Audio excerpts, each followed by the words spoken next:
Hey, everybody, welcome to another episode of the Reputation Igniter podcast. Super excited to have you here joining us.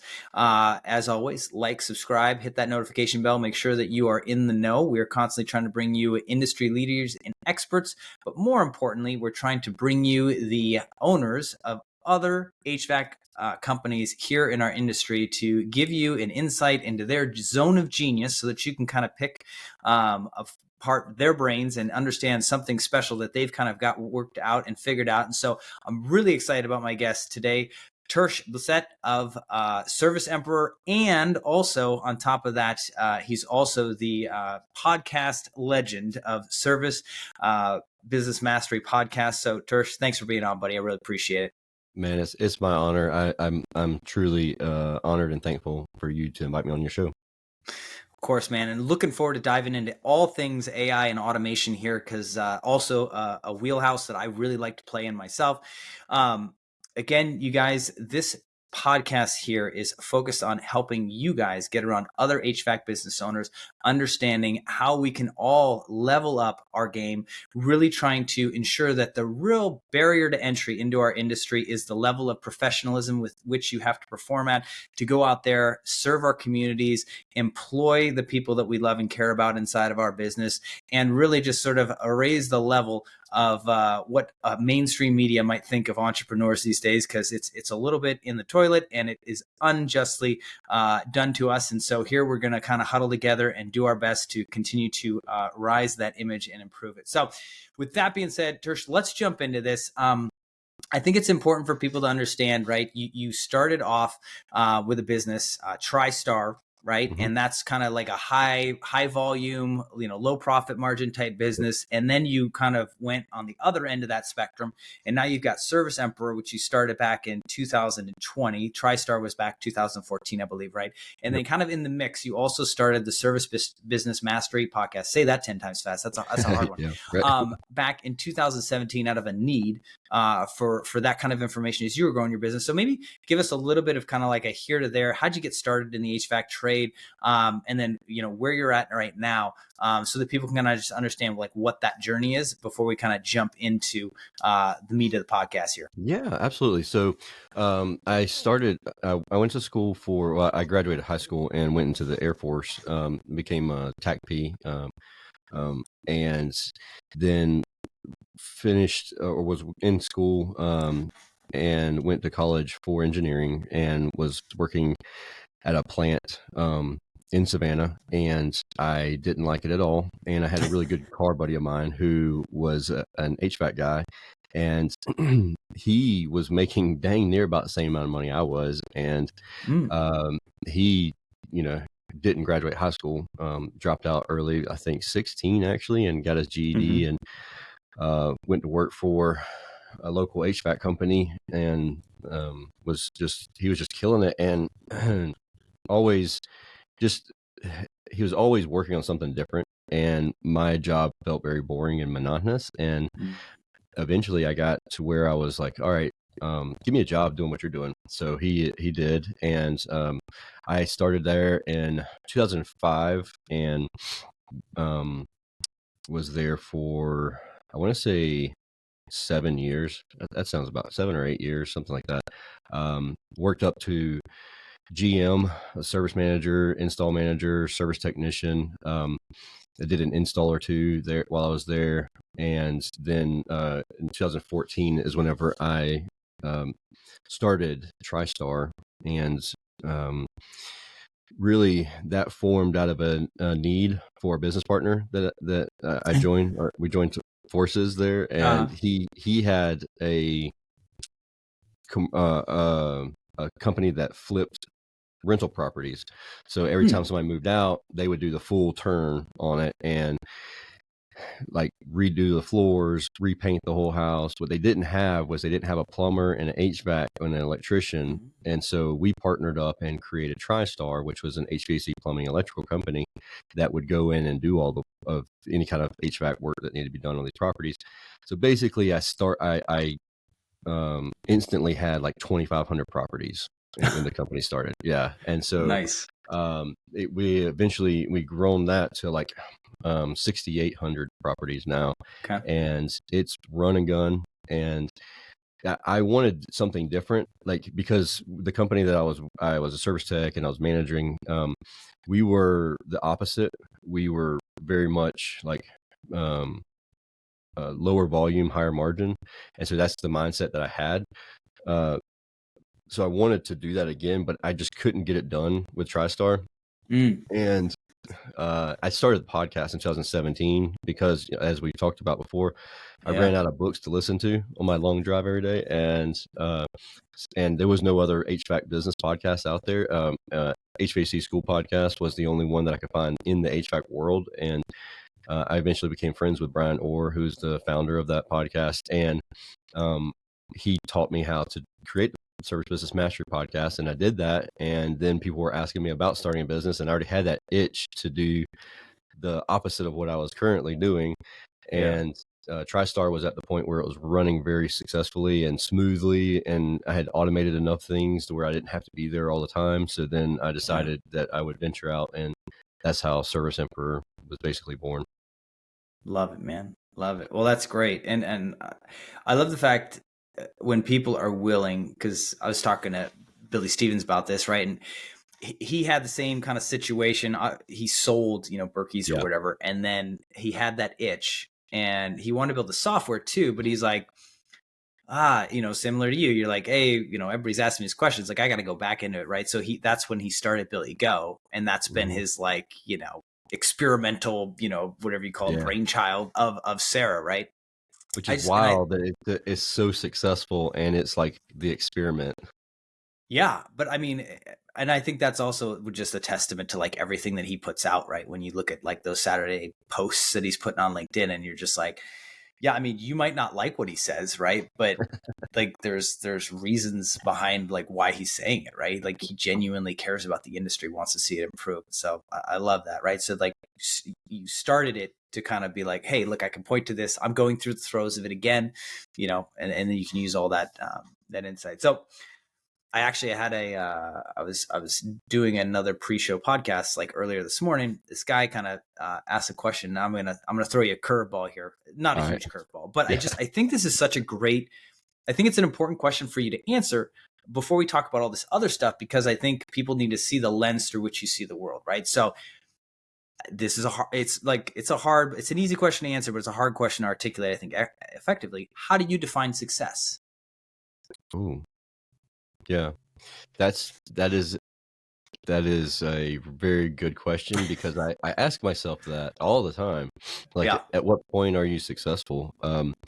For me, when I first started even TriStar, like, yeah, it was to have other families that don't have to worry, like taking yeah, care of other people and teaching other people how to start their business and be efficient and be happy. And to the point where I was creating like business apprenticeships within the business. So, like, hey, hmm you want to start your own business? I'm like, you oh, follow me and I'll show you. Now, to date, nobody has started their own business because they've kind of said, nope, I'm out. This is yeah, too much. Like, you do way more than what I realized you did. And yeah. I was like, yeah, I mean, but it's a passion. I enjoy it. Sure.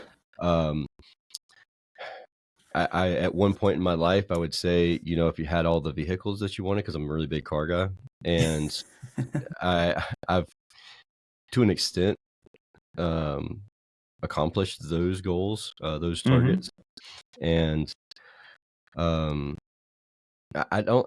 It's easy to say like a monetary type thing, Sure. but it's not. That's not me. Like, I want to make sure that I have raised some successful kids that are happy with life and move out of the house eventually. Yeah. It's that's success. I mean, I think just getting up and enjoying life every day is a success. Not be stressed out every day. Not have to work to live. Like you're. I guess it wouldn't be living to work, but working to live. So, Yeah. like, just having that job or having a career that's making me enough of an income to where I can put money away and not worry about things, and also I'm not required to get up every day and Yeah. work. So I guess that would be success to me. Yeah. Love it, man. I mean, I just, again, and I'm excited to hear more and more of the responses that people give me as a result of that question, right? Because I mean, if you said that, like, hey, it's just a number, it's the number in your bank account, that's what determines it, right? It's like, okay, well, we know how you make those decisions, and I Oh think yeah. to you, it seems like it's more. And I hate the word balance, because like nothing in life is balanced, Oh right? And no. if you're Yeah. Yeah. seeking balance, like, it's You're gonna just, be miserable.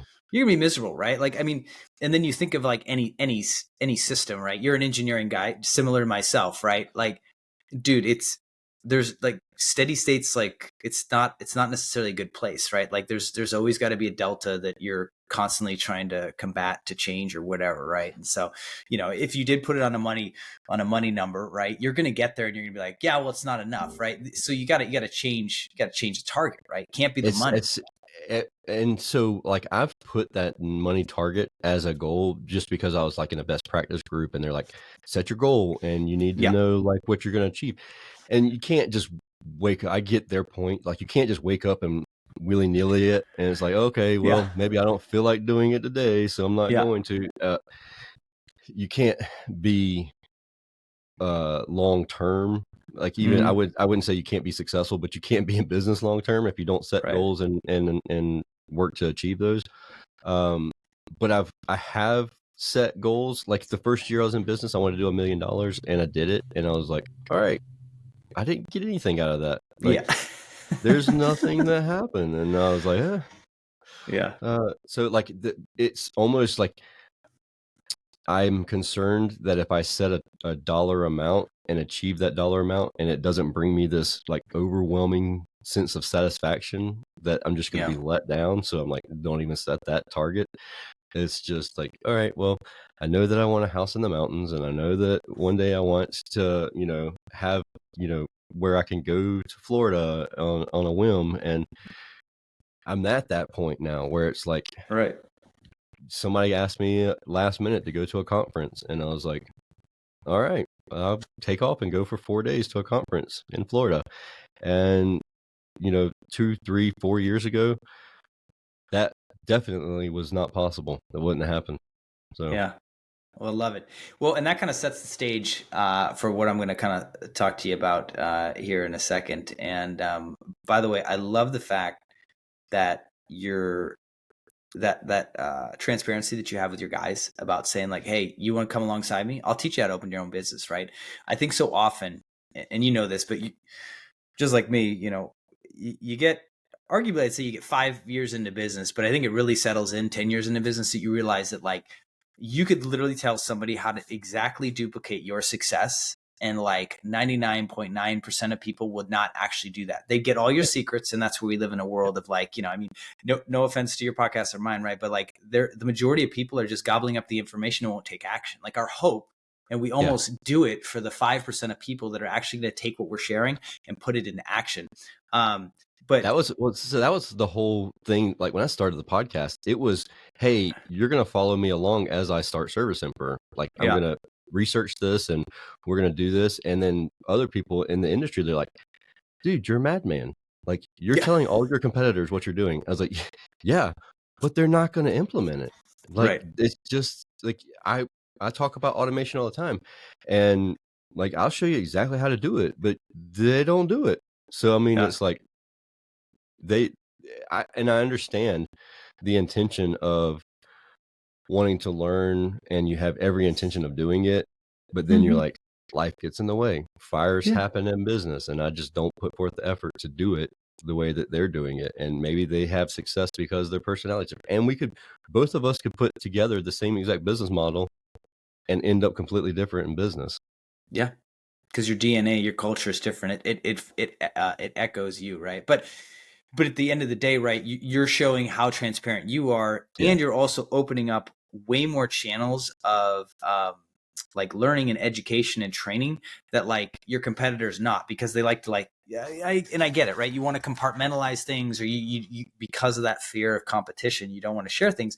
When in reality, it's endearing your entire like all your employees. It's endearing them to you, number one, because they see all the stuff you do and they're like, oh heck no, I'm not going to do all that kind of stuff, right? Yeah. The second piece is like they're just kind of like, man, I have massive respect for what you're doing. And number three, like, dude, this guy's an open book. Like, I can learn anything from. I think that's awesome. So with that, let's jump into it, man.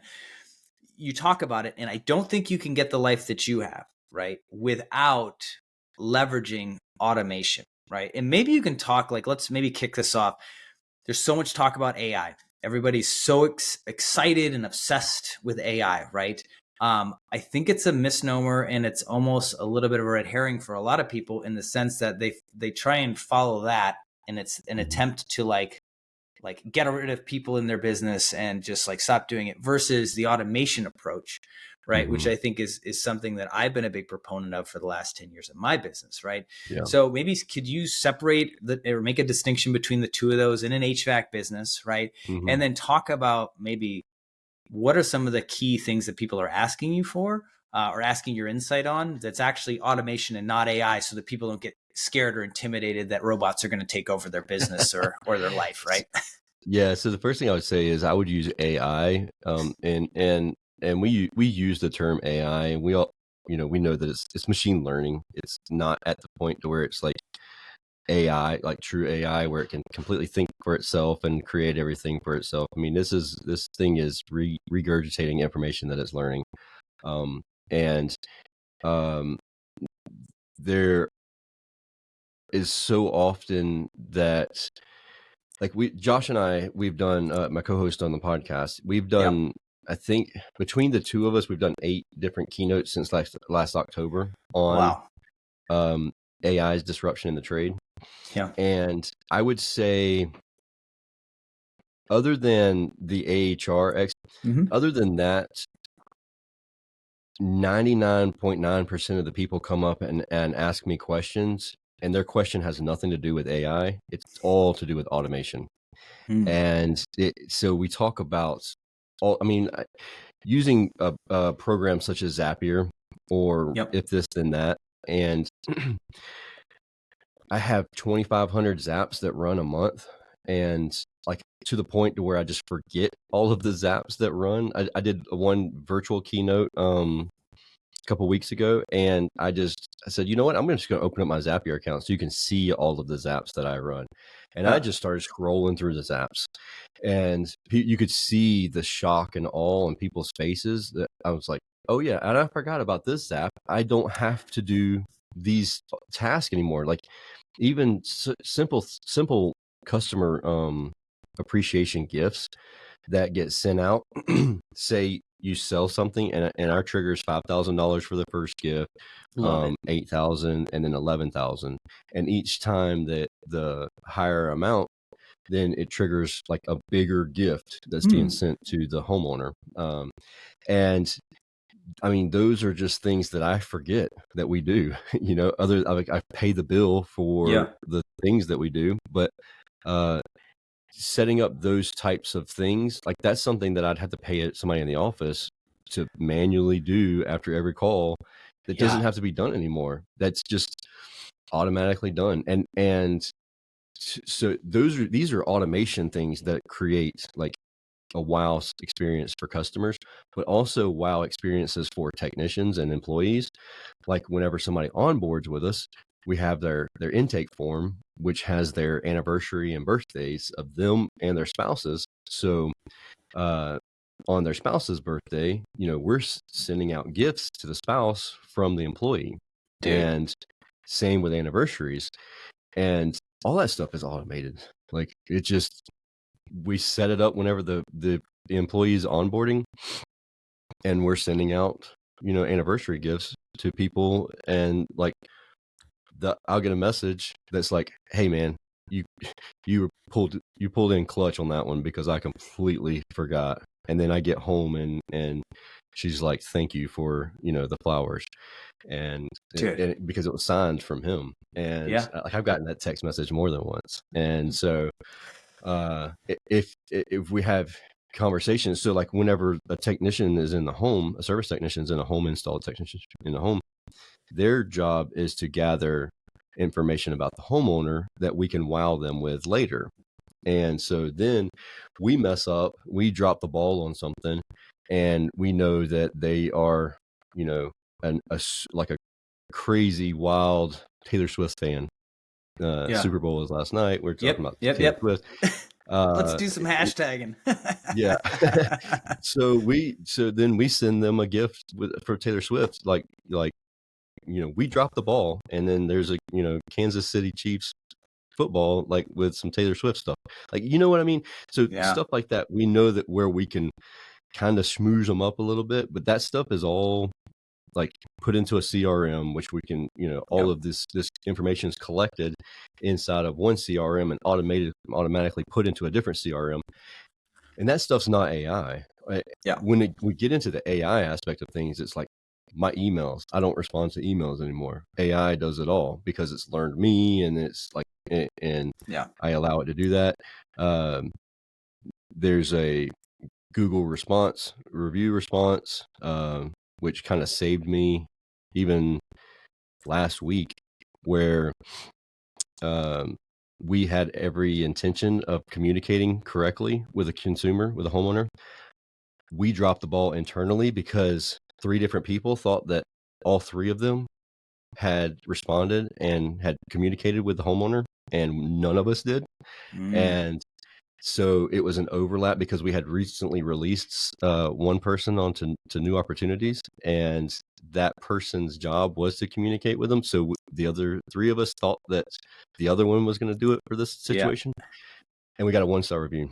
And ChatGPT's response was overwhelmingly positive and apologetic. It took the blame for the things that we did, thanking them for the feedback, and asking them to please reach out to me personally. And those are the responses that I would typically give. If I was getting a 1-star review, I'd be like, you know what, man, you could pound dirt, you could kick sand, like, but it took the emotion out of it and all of that. And like, I could proudly say that was our first like 1-star review that we legit earned. But the follow-up between ChatGPT and us calling and like figuring it out, having a 45-minute long conversation with them, they took the whole review down. And so like, I was like, well, we didn't ask for that, but now we don't have that 1-star review anymore. So it's those things that AI did help us out tremendously with. See, and that's a perfect example. And I love that because that's one of the things we have in our platform, right? Is they can do the AI like right in the platform and just post it directly to Google, right? And so, the automation is the fact that you use maybe like just a software, right? And I'm just going to use mine because it's an easy one to look at, right? Yeah.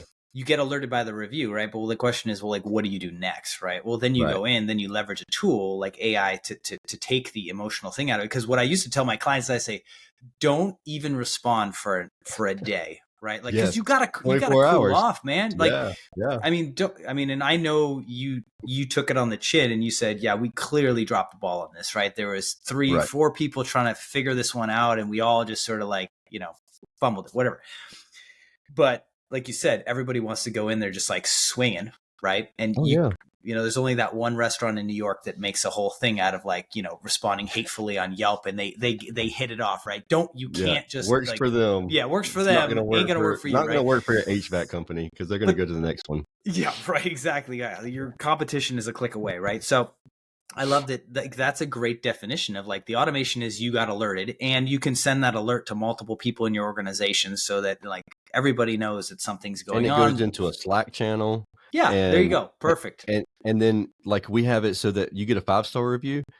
And especially if it names the technician, it automatically goes into the Slack channel that goes to the company wide and it says, kudos to whoever for this 5-star review. And then does the response and all that other stuff. But sharing it with everybody so the whole team wins is great. And you get this, Tersh, but it's like, trust me, you're kind of you're intrinsically, or you're motivated, like monetarily motivated to kind of keep their spirits high, right? So at a certain point, they kind of like, they're like, yeah, it doesn't really, it's falling on deaf ears, right? But if Mrs. Norris says that like, oh, Peter came in, he put on his, floor protectors. He was really courteous, really kind. He let my dog sniff him, or my cat in this case, right? Cat sniff him. All 12 of my cats sniffed him and they thought he was a good dude, right? Like you can't pay enough to get that feedback inside of a review. And Peter needs to know that like, although he was scared to death because he like hates cats, that like letting all 12 of them sniff him was like an awesome job. Right. So, I love that. And to your point, yeah, why not use that in your like not just your customer experience? Cause that's another thing that I've just been like, look, you need to use automation. Cause if you're not using it, your competition is, and again, it's all these micro sort of things that are setting you apart from the other the competition, right? And so I love that you're taking all that information. Like, there's got to be a use for why your technician's asking all those questions, right? And then you're putting into a process and a system that turns that into actual gold. Why do you think you get referred, guys? Why do you think you get a word of mouth referral? It's because you're different than the last 12 people they've had over the last 12 years who just happens to be the person they picked the coupon up. But now you're different. Well, the coupons don't mean anything because they're like, I know that when Peter comes back, all my cats are going to be happy and I can go about my knitting and I can have the HVAC system taken care of, right? Sorry, Mrs. Norris, you're a very lovely lady and we mean the best. So help me understand, like, so first off, let's just get into some technical stuff real quick. Like, what CRM are you using right now? Like, is it Service Titan? Is it Sarah? Is it Sarah? Okay, you're using Sarah, so perfect. So we were using Service Titan. I'm a certified account manager or advisor, for Service Titan. I think that's it. Yeah, it's something like that. I take tests and I'm qualified to do it. Push your glasses up. There you go. Yeah, I am. But I left the platform last year, and it's wild how much things have changed in that in the 8 months since I left it, because I had to take my reevaluation test, and I was like, wow, that's different. Cool. But I'm on I'm on Sarah currently, and Billy, you mentioned Billy earlier. Billy's making a wildly awesome platform called Sarah. He is. That's the CRM that I'm using currently. Cool. So, but these integrations and these automations, they work with Service Titan, Service Fusion, House Call Pro, Field Edge, Sarah. I mean, they work with all of them one way or the other. Yeah. So let's break that down real quick, right? So guys, you have a CRM that you're using, something like Service Titan, Jobber, House Call Pro, Field Edge, whatever, right? Then you usually have an integration platform, right? So that's something like Zapier, if this, then that, Integrately, Make, which used to be Integromat, right? And there's multiple different ones out there, right? Each with their own different level and the way that they charge for tasks and stuff like that. Zapier is by far the most ubiquitous one, I would say. And most people like integrate with that one first and foremost. And then you have like the other apps or programs that you want it to integrate with or tie into, right? And maybe give us an example, right? Because I think that a lot of people eyes probably lit up or their brains started firing like, dude, you send anniversary like cards, right? So like, I know you can integrate, and I've used it in the past, like with a handwriting service, like Handwritten, that can actually handwrite a letter, send it in the mail shows up and it's, crafted to that. And maybe you use Handwritten. I don't know. Right. Yeah. I have, that's one of the ones that we use. Perfect.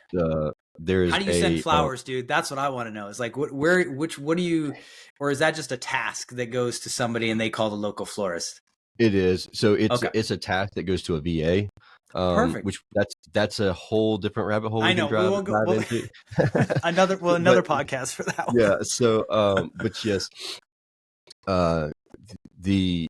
that's a task that automatically goes to the VAs, and they handle all of that. There's 4 different levels of delegation that I like to allow. Yeah. So you have the first, which is your I'm going to give you all the instructions. You're going to have to do it task by task, and this is like a brand new VA or a brand new person in the office, and you need to do them step by step. And then you get to where, all right, I'm going to give you these tasks. This is the end result. If you see ways to change it during the process. Yeah. Then the other is, all right, now I'm going to give you things where you're going to order everything. You're going to do everything. But when it comes time for the credit card processing, like paying for it, I pay for it. Like you're going to order my plane tickets. But when it comes time to actually pay for it, I'm going to do a check over and make sure you're doing it all. Like everything is exactly how I wanted it. And then the last level of that delegation is, here's my credit card number, or here's my credit card, and I'm flying to Orlando, or I'm flying to California, and this is the event I'm going to. Get me there, book my flight, book my tickets to my hotel and my rental car, and just send the confirmation information to me when you have it finished. And that's the fourth level. And that's like you really trust that person, and that you can hold them accountable if anything happens. But the only way that you can delegate properly is if you've optimized the process to start with. Yes. So you must optimize, automate, and then delegate. So if you can optimize your processes, then you automate the process as much as possible. And if it can't be automated, you delegate it. And that's how you replace yourself, per my friend Ari Meisel, who wrote The Irreplaceable Founder. Which after our last conversation, I purchased that. That's Kindle. I got 2 pages into it, and I was like, first of all, I was excited because it's only a 109-page read, and it's like, yep. Yeah, I'm pumped about that. I'll tear through that one for sure. And then I just read, I think it's Dan Martell. His whole one is all about like something similar to like, hey, how you got to delegate stuff and like thinking about how you should do that. Cause I think it's important to kind of understand the philosophy behind that kind of stuff. So you can't delegate something if you don't know how to do it. Right. And so that's a mistake that I've made. It's called delegation by abdication, where you're like, hey, I don't want to do this task, and I'm going to delegate it to someone else. But you don't know how to do the task. So when they come and ask you about it, you can't tell them, yeah, that's the right way to do it, or that's you. All you can tell them is, yeah, the end results were not what I wanted. Yeah. And it's your fault because you didn't optimize the process to start with. And so you have to make sure you understand and you can teach the process. And even if it's something like QuickBooks or something like that, like bookkeeping, you don't have to be a bookkeeper to be able to delegate bookkeeping, but you have to understand the processes throughout it, or hire someone else who can optimize the process very well and understands it, and you trust those people to check and balance the person you're delegating the tasks to. Yeah, absolutely right. I think that's, to your point, I think everybody wants to get to the place where they can scale things or they can just take it off their plate. And it's like, yeah, but you're going to find yourself right back at the same place that you're at.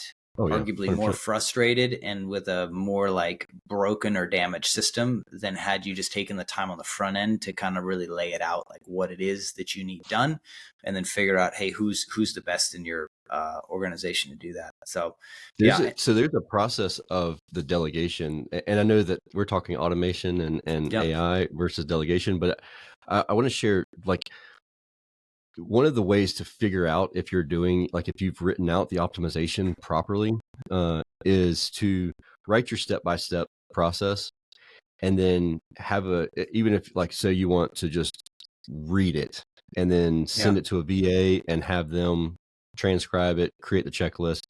You give the checklist to one person in your office and say, hey, and a person that doesn't do this task, and say, hey, do this task. Where they stop, that's where you start again, because they're going to stop. Yeah. The first 3 people that you give this task to, they're going to stop, because there's so many things that are just natural intuition for you. Like, obviously you have to click open this program, but you didn't write click open this program. You just said go to this place in the program, but you didn't say how to do that.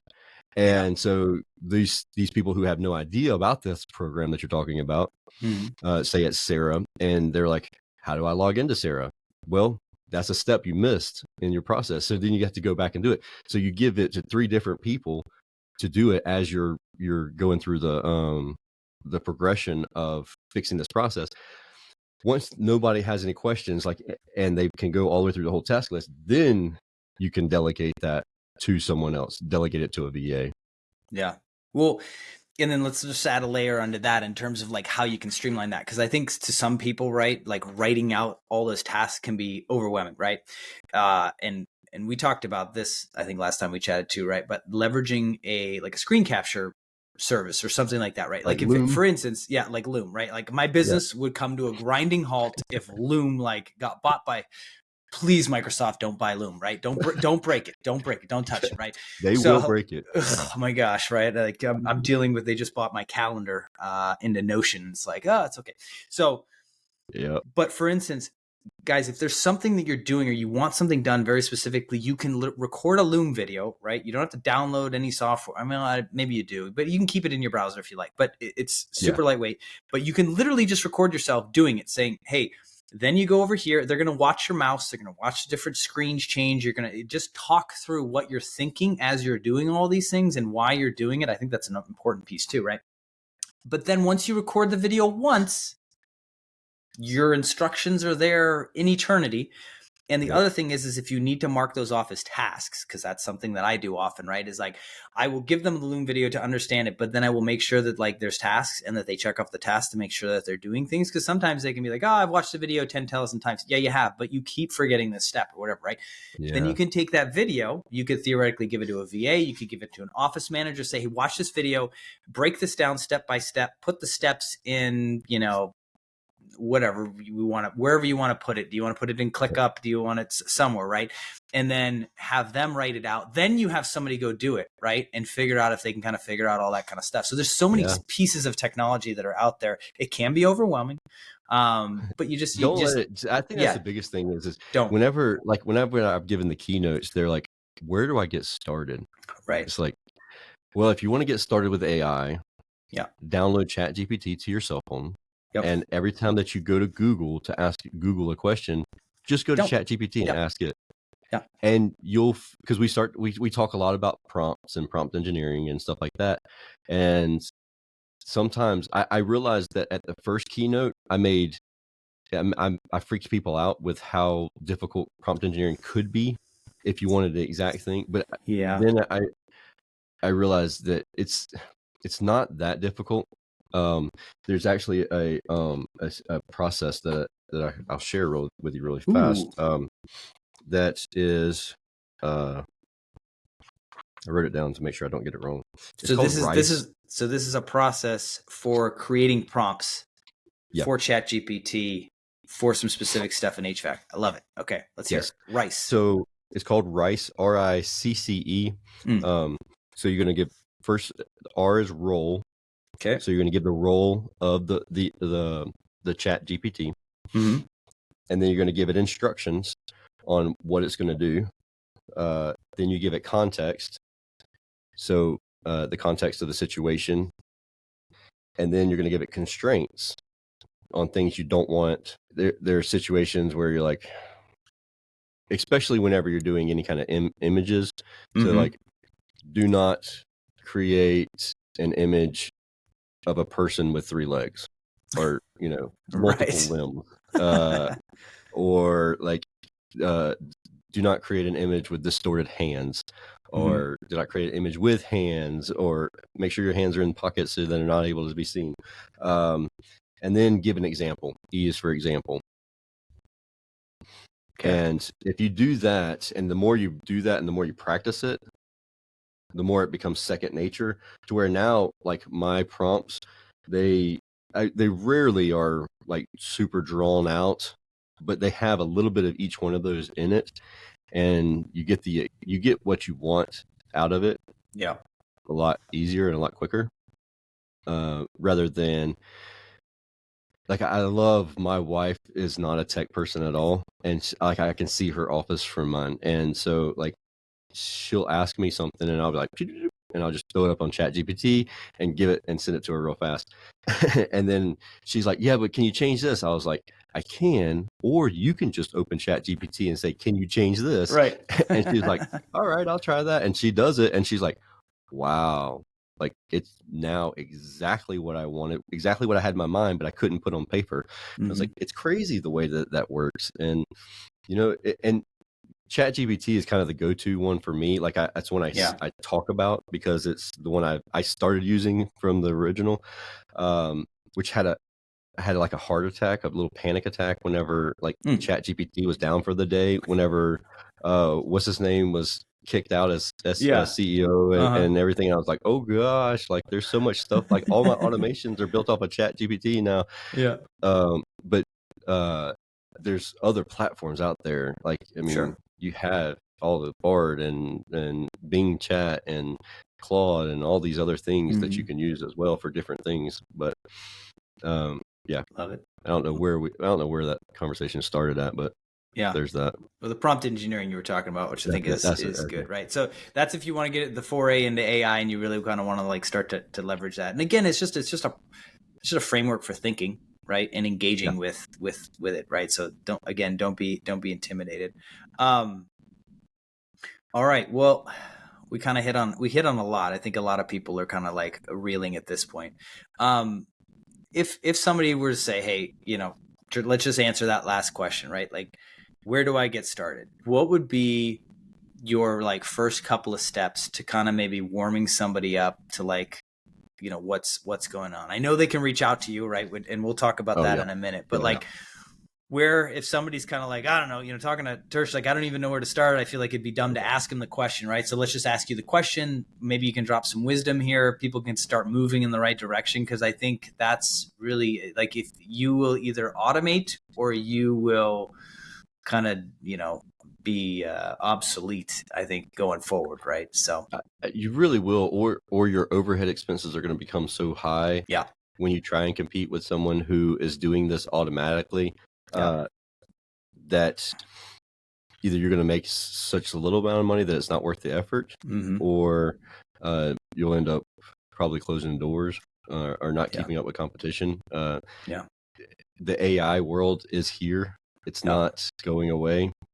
Like so many people were like, oh, this is going to be a fad. Yeah. And I even said it for like a month, and then I was like, no, this is too cool to be a fad. So like then I went into deep dive in that rabbit hole.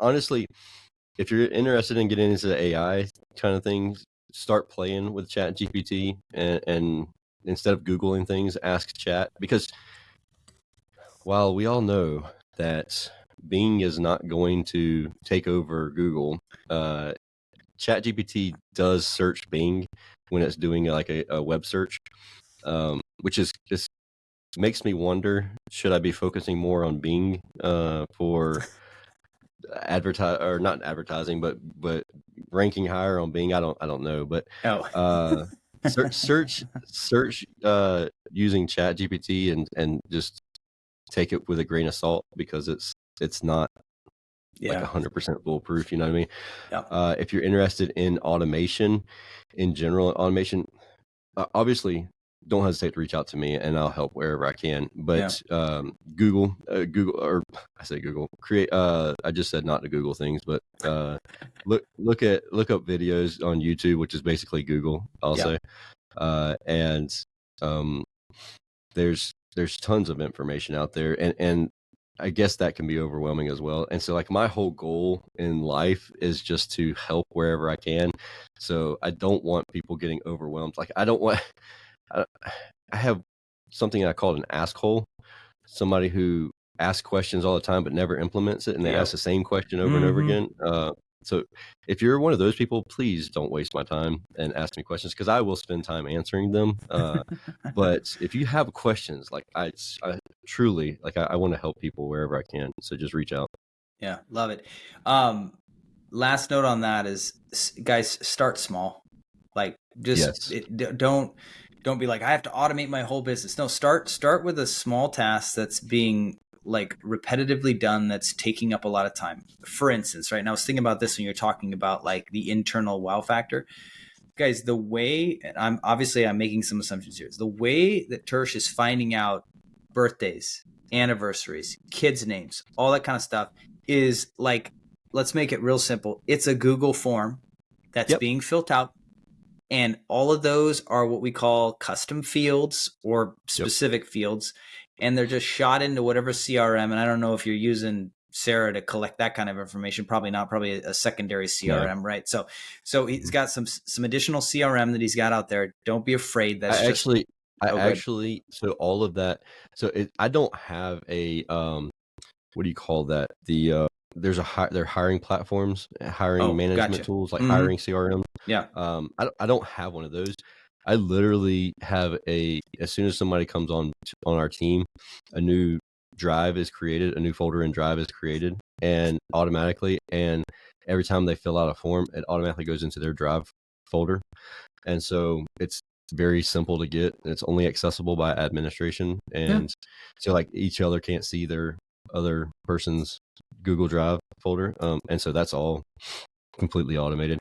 Um, oh, I have and I didn't tell you this earlier, but I have a full spreadsheet on our website for ideas on automation. And I think it's like 60 Oh, well. different ways you can automate your business.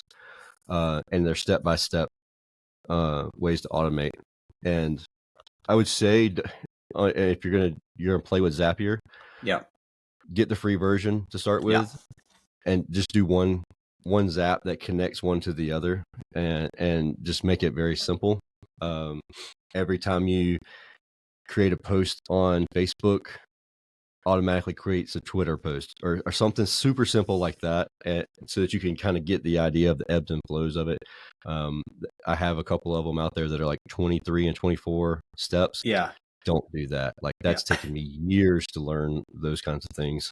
Well, I think too, to your point, if you can make it real simple, like, hey, this form gets filled out, it creates this PDF inside of the Google Drive folder and saves it. I think the goal, or like, you create a Facebook post, it also does a Twitter post. We just want you to get addicted to the Yes. excitement that comes around, like, holy, like I didn't do anything, right? And Mm-hmm. better yet, you can have an automated email as soon as you accept a candidate, right? And you move that accepted candidate to like we're hiring or onboarding process, right? That form can be sent out in an email for the your new employee to fill out prior to showing up. No paperwork is involved, Yep. right? Yep. And it's on them. Your staff doesn't have to take a piece of paper or write it all, make sure they transcribe it right and they didn't screw up the birth date and they get the anniversary thing, on the wrong Mm-hmm. month because their, 4 looked like a 9, right? Or whatever the case may be. So guys, there's so many things that you can kind of create and reduce the error of information.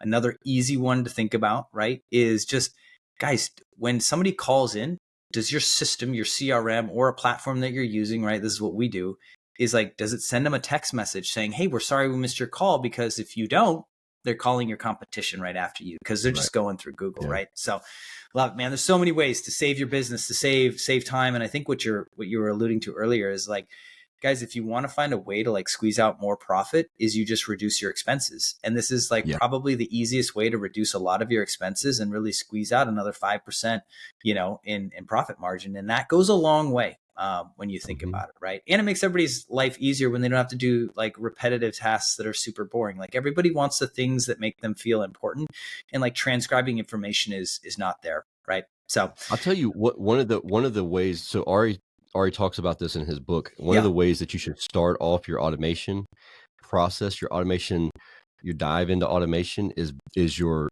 banking's bill pay. There you go. Automate your bills. Like every month you have to go in and you have to pay certain things that are Right. like repetitive. Instead of doing that, just spend a little bit of time and set up your bill pay and automatically pay that bill every single month. And then all of a sudden you'll be like, oh yeah, I remember that I had, at one point in time, I spent, 2 hours every month going through these bills, which I don't have to do anymore. Yeah. Love it. There you go. Start there. That's easy. They've already got Yep. that system set up. Like you just have to Yeah. go in there and configure it, right? So Yep. love it. Well, thanks, Tersh. I really appreciate it, man. Obviously, probably going to have you on another episode as we get feedback from this one and want more, in-depth stuff and, use cases and all that kind of good stuff. If somebody does want to reach out to you, does want to connect with you, what platforms, what's the best way to kind of get a hold of you, plug into you, maybe follow you? I mean, you got a lot of good content out there for sure. I appreciate it. So, LinkedIn, Facebook, Instagram, TikTok, everywhere. I'm Tersh. Just look up Tersh. And my goal is to become the one word name. And if it, for some reason, it doesn't show up as just Tersh, just go to Tersh Blisset. And that's my handle on everything. I will say that Service Business Mastery is our website. We have a group on Facebook, the Service Business Mastery podcast group, which we ask a lot. Like, there's a lot of engaging conversations there. But the website has those resources listed on it too, so you can just grab all those resources from the website as well. Love it.